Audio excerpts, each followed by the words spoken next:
So far then, we've considered multidimensional scaling that starts with a distance matrix D, converts it to a centered inner product matrix B, and then works out our coordinates Y.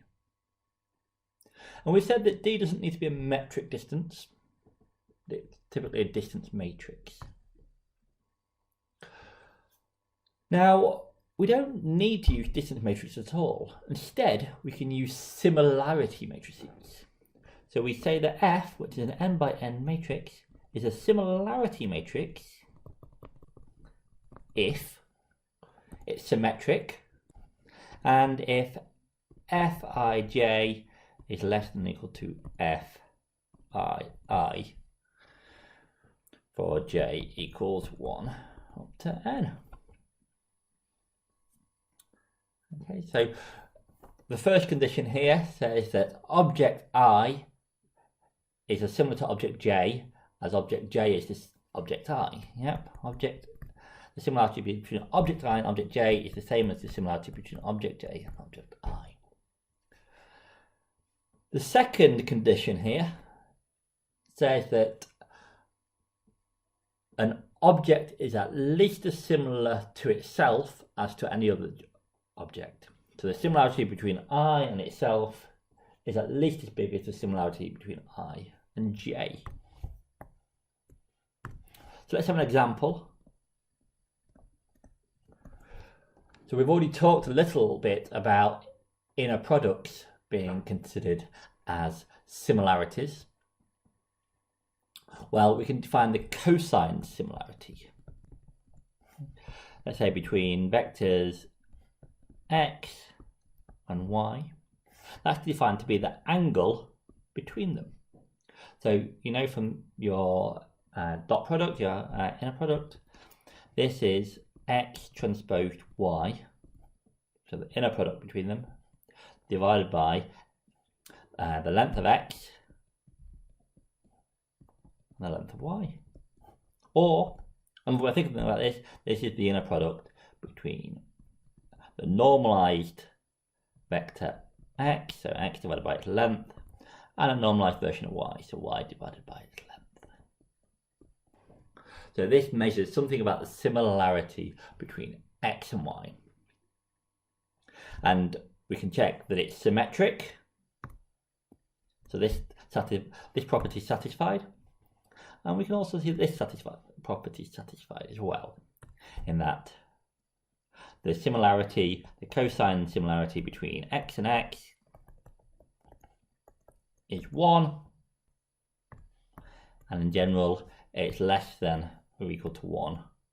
Let's say the cosine similarity between x and y is always less than 1 because cos theta is always less than 1.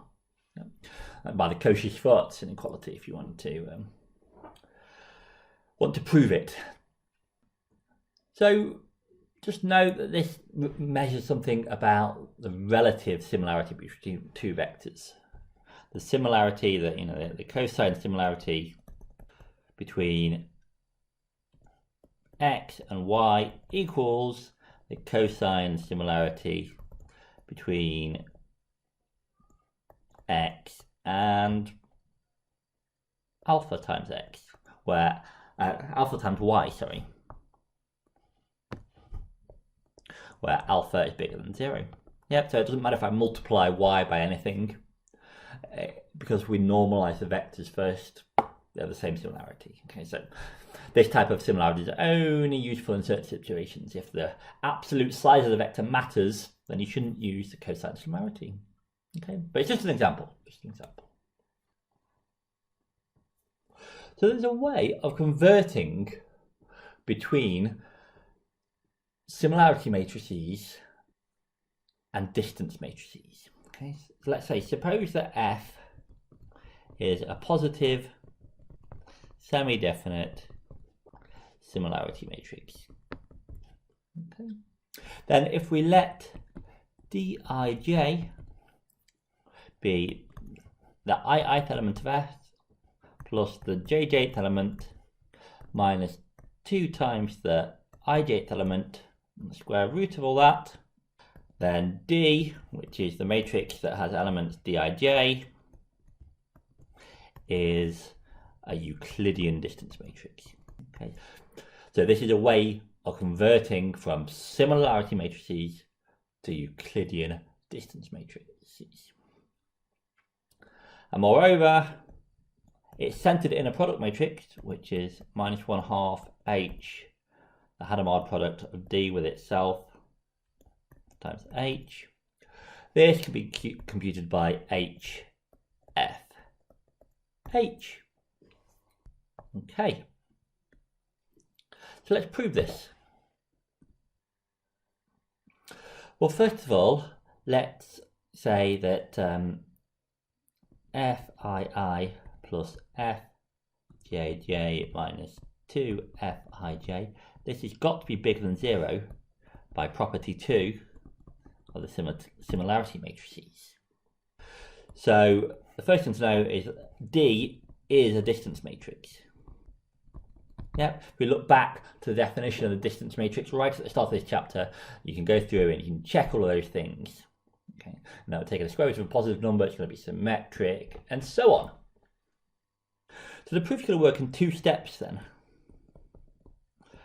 So the first step is we're going to show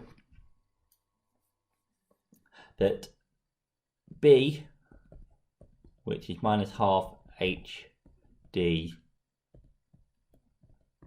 H equals to HFH. And then we're going to say that B is positive semi-definite.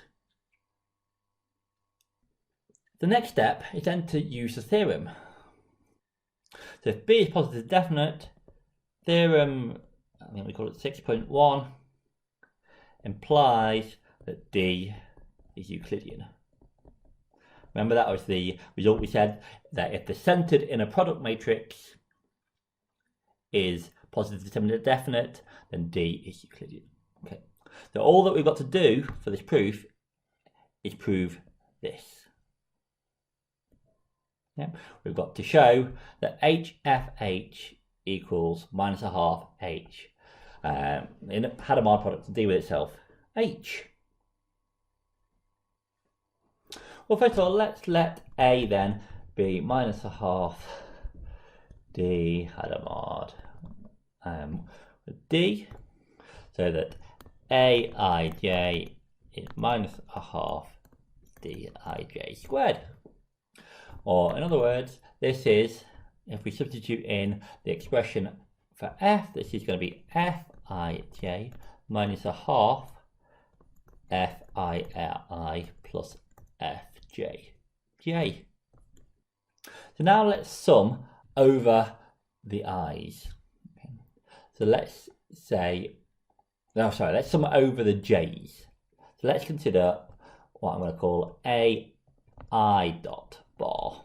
Okay, so this, in our normal kind of stats notation, is 1 over n. The sum from j equals 1 to n of aij. So this is 1 over n of this term substituted in here, Fij minus 1/2 Fii plus Fjj. So what we're going to get here, we're going to get what I'm going to call Fi dot minus, well, here if we add up Fii, n times and divide by n, doesn't change anything, so I'm going to get minus 1/2 Fii, and I'm going to then say plus t here, where t is going to be 1 over n sum Fjj, j equals 1 up to n.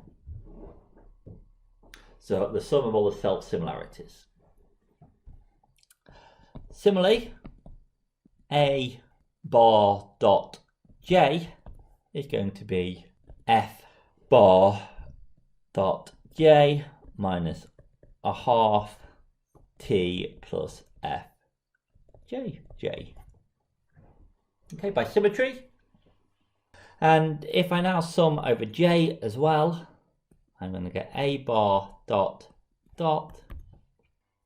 Well, this is just 1 over n squared, the sum with respect to I and respect to j of Fij minus a half Fii plus Fjj.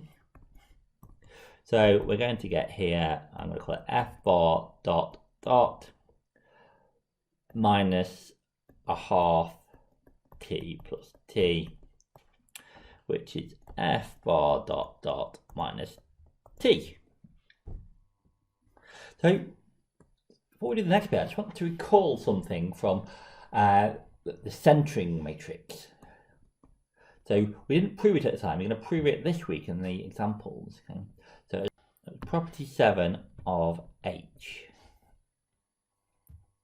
And that it said that if A is an n by n symmetric matrix, then B is HAH. We have the elements Bij is Aij minus A bar I dot minus A bar dot j plus A bar dot dot.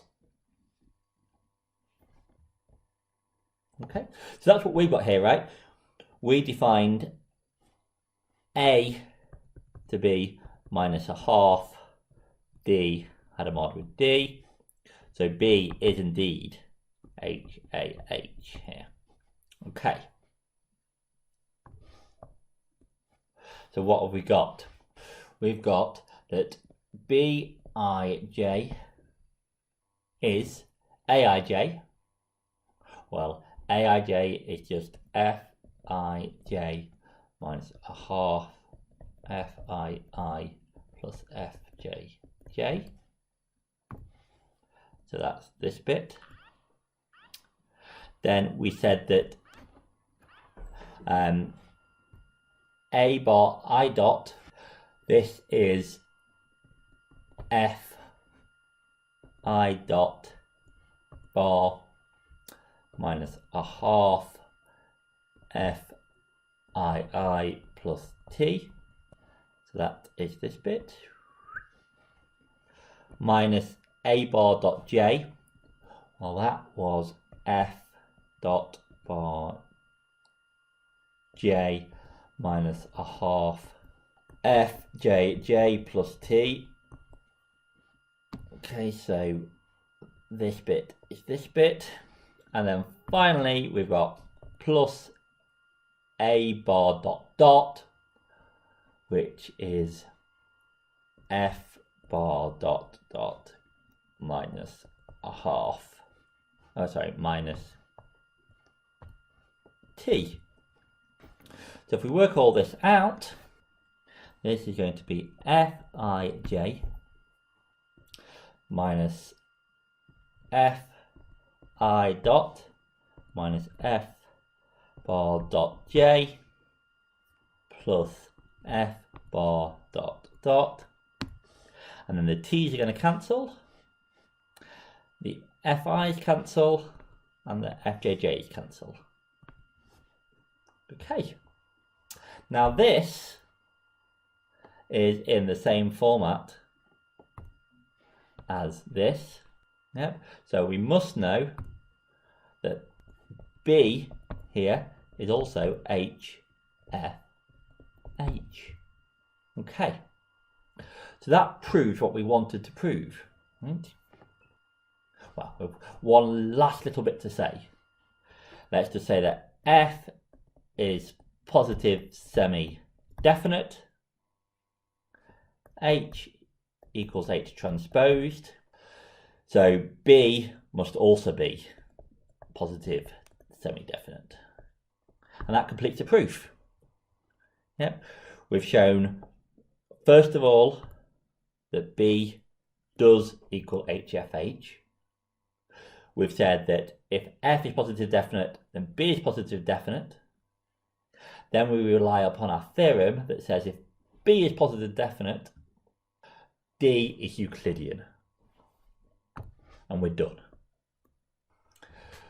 So this tells us how to do multidimensional scaling with similarity matrices.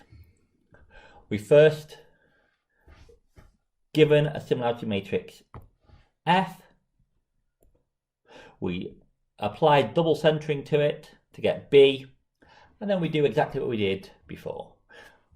We work out its vectorial decomposition and truncate it. And we'll see examples of this later.